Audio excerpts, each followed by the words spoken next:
Patricia Lee Smith is a poet, a songwriter, a singer, and an artist.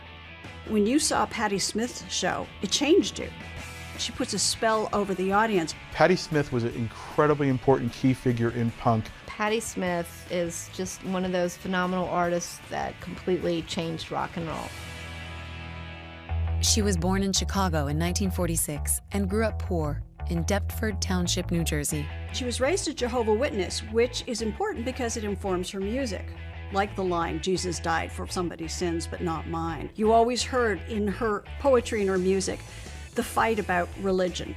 When she was pretty young, she came to New York, landed at the Chelsea Hotel, and really was that prototypical starving artist. It was the late 1960s, and Smith dropped out of college. That's when she met the man she calls the most important person in her life. Of all the people that influenced Patti Smith, it would be Robert Mapplethorpe, the avant-garde photographer, artist. He was the one who really pushed her to do something with her poetry and actually perform it. Patti Smith created punk accidentally. She and Lenny Kaye, her guitarist, used to do these little gigs where she would basically intone her poetry to guitar. Then they added a piano player and then a bassist. She inadvertently formed a rock and roll band. Clive Davis was actually the man who signed her and sort of backed her and said, here's a great artist. Smith's first album, Horses, was recorded in 1975 and combined punk rock and spoken poetry.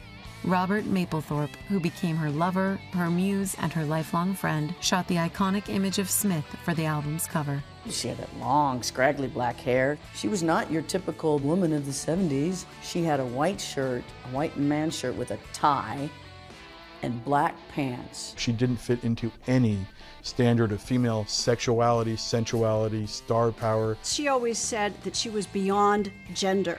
She was a musician and a songwriter and a singer, and she wanted to be taken as seriously as Mick Jagger and the Rolling Stones.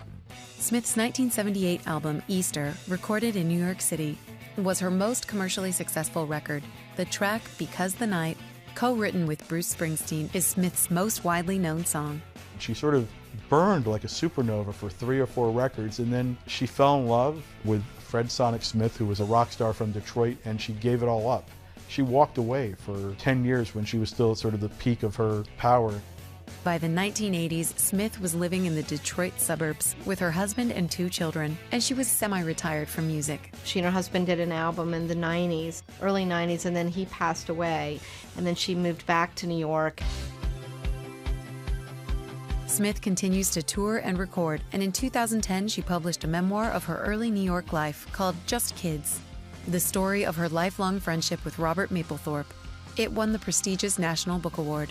And I think, like Dylan, she's this great poet who tapped into the spirit of rock and roll. I don't think she's ever done anything to be successful. I think she's only done things to express herself.